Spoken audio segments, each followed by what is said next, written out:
O Salvador Jesus Cristo sempre demonstrou estar ciente da sua missão sagrada, e ele nunca se desviou da sua responsabilidade, mesmo diante de inúmeras tentações apresentadas por Satanás, que tentava colocar dúvida na sua mente, usando frases como "se tu és o Filho de Deus".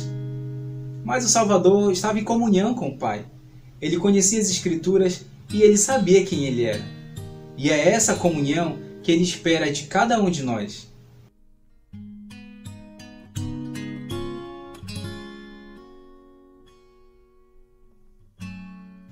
E o título do primeiro tópico de estudo desse capítulo é "Estar em comunhão com Deus me prepara para servi-lo". Antes de iniciar o seu ministério aqui na Terra, o Salvador Jesus Cristo sabia que precisava se fortalecer espiritualmente. E a primeira atitude sua foi procurar a orientação do Pai Celestial. Em Mateus, o capítulo 4, nós lemos: "Então foi conduzido Jesus pelo Espírito ao deserto, para ser tentado pelo diabo." O versículo 5 fala: "Então o diabo o levou à cidade santa e colocou-o sobre o pináculo do templo." Na tradução de Joseph Smith, nós lemos o esclarecimento dessa ocasião. Então Jesus foi conduzido pelo Espírito ao deserto para estar com Deus. E então foi Jesus levado à cidade santa e o Espírito colocou-o sobre o pináculo do templo. Devemos procurar a orientação do Pai Celestial antes de iniciar qualquer atividade do nosso dia. A oração nos aproxima do Pai e nos faz estar em comunhão com Ele durante todo o tempo. E é assim que nós vamos ter mais forças para resistir às tentações. E esse é o título do próximo tópico de estudo. Jesus Cristo me deu o exemplo ao resistir à tentação. Agora, esse é um ponto muito crítico para se debater. Porque pensar em alguma coisa errada, ou imaginar-se fazendo alguma coisa errada, isso não é pecado. Agora, colocar em ação esse pensamento, fazer algo errado, assim é pecado. A questão é que, quando você se permite, se expõe muito tempo a uma situação como essa, dificilmente a gente consegue força para resistir a essa tentação. Jesus Cristo deu o exemplo perfeito de como lidar com essa situação. Tem que ser firme, direto, objetivo. Alguns versículos do capítulo 4 mostram como Jesus Cristo reagiu diante dessas situações. E chegando-se a ele, o tentador disse: "Se tu és o Filho de Deus, manda que estas pedras se façam pães." Ele, porém, respondendo, disse: "Está escrito, nem só de pão viverá o homem, mas de toda a palavra que sai da boca de Deus." E disse-lhe: "Se tu és o Filho de Deus, lança-te daqui abaixo, porque está escrito, Ele aos seus anjos ordenará a respeito de ti, e tomar-te-ão nas mãos, para que nunca tropeces em alguma pedra." Disse-lhe Jesus: "Também está escrito, não tentarás o Senhor teu Deus." E disse-lhe: "Tudo isso te darei, se prostrado me adorares." Então disse-lhe Jesus: "Vai-te, Satanás, porque está escrito, ao Senhor teu Deus adorarás e só a Ele servirás."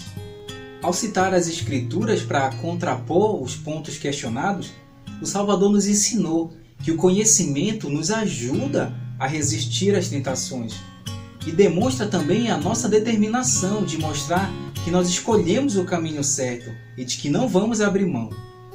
As suas respostas objetivas não deram oportunidade para a insistência do tentador.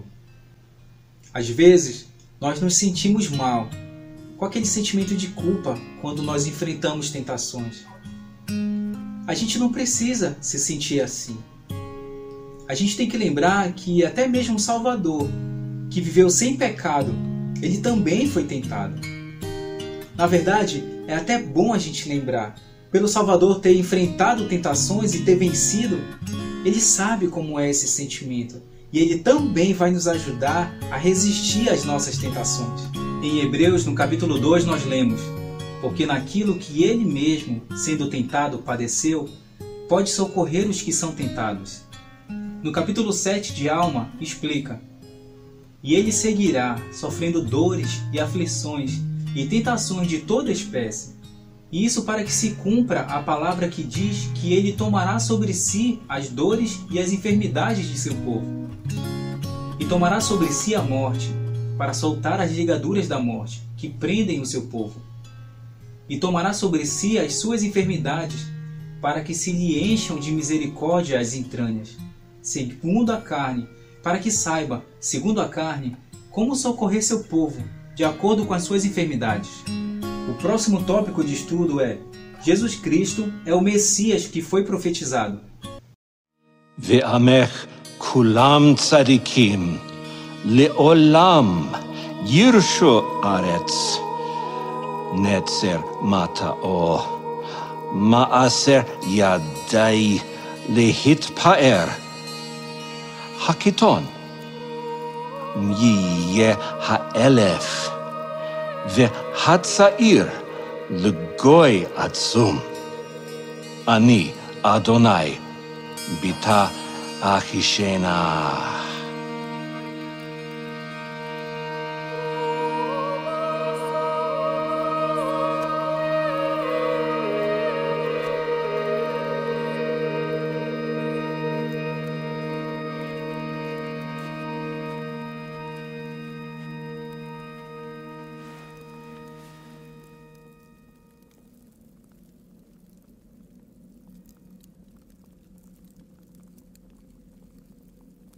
O Espírito do Senhor Deus está sobre mim, porque o Senhor me ungiu para pregar boas novas aos mansos. Enviou-me a curar os quebrantados do coração, a pregar liberdade aos cativos e a restaurar a vista aos cegos,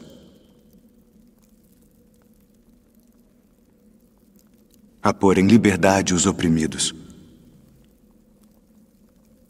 a anunciar o ano aceitável do Senhor.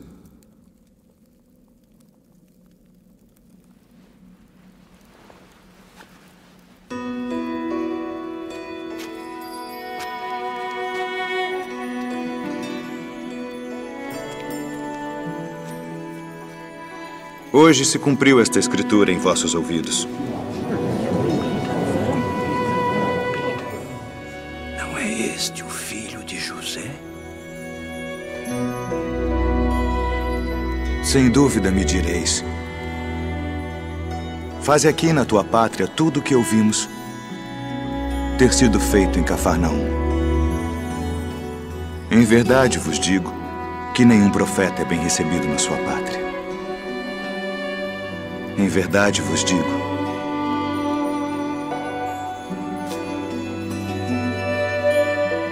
que muitas viúvas existiam em Israel nos dias de Elias, e a nenhuma delas foi enviado Elias, senão a Sarepta, que é uma cidade de Sidom, a uma mulher viúva. E muitos leprosos havia em Israel, e nenhum foi purificado, senão Naamã, o sírio.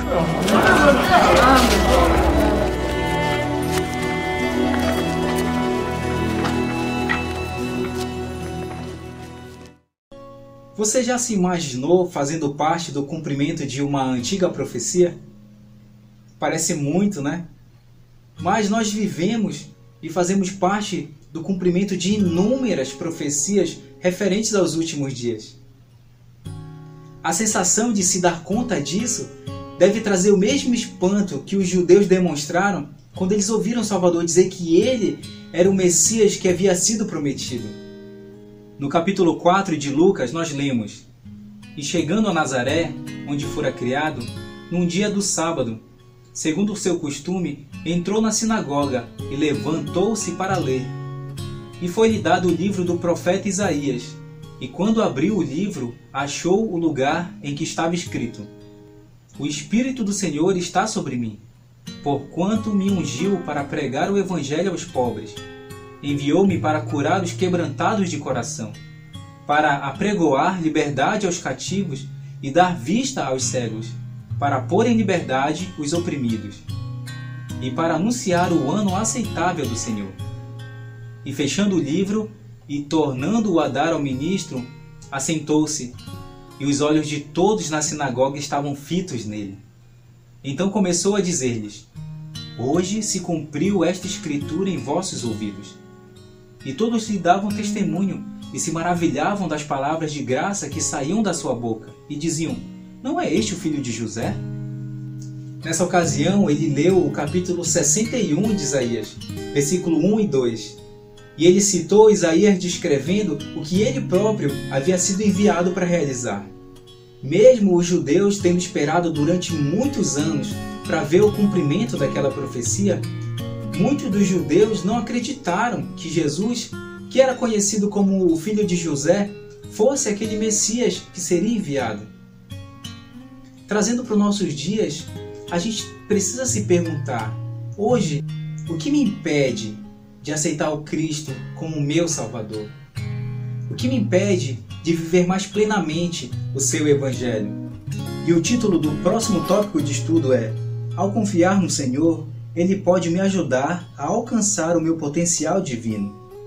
O presidente Asa Taft Benson ensinou: os homens e as mulheres que dedicam a vida a Deus descobrem que Ele pode fazer muito mais por sua vida do que eles conseguiriam por si mesmos. Foi isso que aconteceu com Pedro e os seus companheiros. Jesus ajudou eles a enxergar que eles poderiam fazer muito mais do que apanhar peixes. Eles poderiam se tornar pescadores de homens.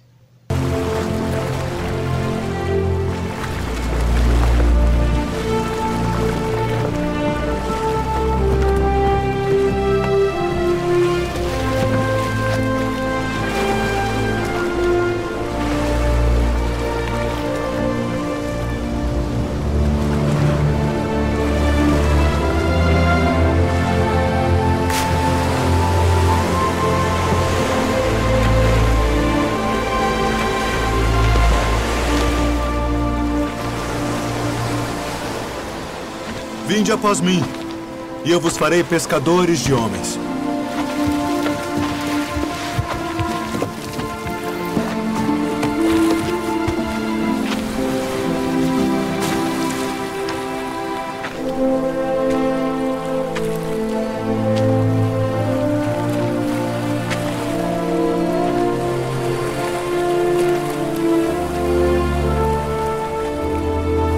Vinde após mim, e eu farei que sejais pescadores de homens.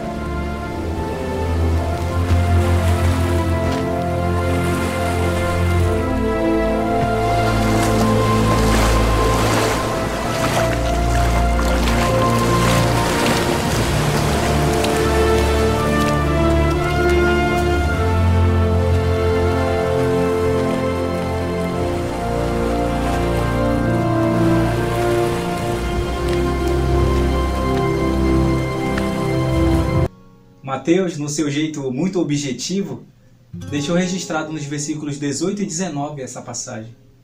E Jesus, andando junto ao mar da Galileia, viu dois irmãos, Simão, chamado Pedro, e André, que lançavam a rede ao mar, porque eram pescadores. E disse-lhes: Vinde após mim, e eu vos farei pescadores de homens. Então eles, deixando logo as redes, seguiram. Já Lucas era perfeito no seu jeito de registrar as coisas. Ele fazia todo um apanhado geral daquele acontecimento. Olha como ele registrou no capítulo 5. E aconteceu que, apertando a multidão para ouvir a palavra de Deus, estava ele junto ao lago de Genezaré. E viu dois barcos junto à praia do lago, e os pescadores, havendo descido deles, estavam lavando as redes. E entrando num dos barcos, que era o de Simão, pediu-lhe que o afastasse um pouco da terra, e assentando-se, ensinava do barco a multidão. E quando acabou de falar, disse a Simão: Faze-te ao mar alto, e lançai as vossas redes para pescar. E respondendo Simão, disse-lhe: Mestre, havendo trabalhado toda a noite, nada apanhamos, mas por causa da tua palavra, lançarei a rede. E fazendo assim, colheram uma grande quantidade de peixes, e rompia-se-lhe a rede. E fizeram sinal aos companheiros que estavam no outro barco, para que o fossem ajudar. E foram e encheram ambos os barcos, de maneira tal que quase iam a pique. E Simão Pedro, vendo isso, prostrou-se aos pés de Jesus, dizendo: Senhor, ausenta-te de mim, que sou um homem pecador. Porque o espanto se apoderara dele e de todos os que com ele estavam, por causa da pesca de peixes que havia feito. E de igual modo também de Tiago e João, filhos de Zebedeu, que eram companheiros de Simão. E disse Jesus a Simão: Não temas, de agora em diante serás pescador de homens. E levando os barcos para a terra, deixando tudo, o seguiram. Cada um tinha um jeito de registrar. Eu gosto muito do jeito que Lucas mantém os registros dele. Nessa ocasião, ele nos ensina que quando a gente confia no Senhor, a gente pode alcançar resultados que a gente nem imagina. E para finalizar, eu queria convidar cada um de nós a estudar o capítulo 2 a 4 de João. No próximo vídeo vamos ter experiências incríveis, porque nós vamos entender que o Pai Celestial demonstra o amor dele por cada um de nós através do seu Filho Jesus Cristo. Então, até o próximo vídeo.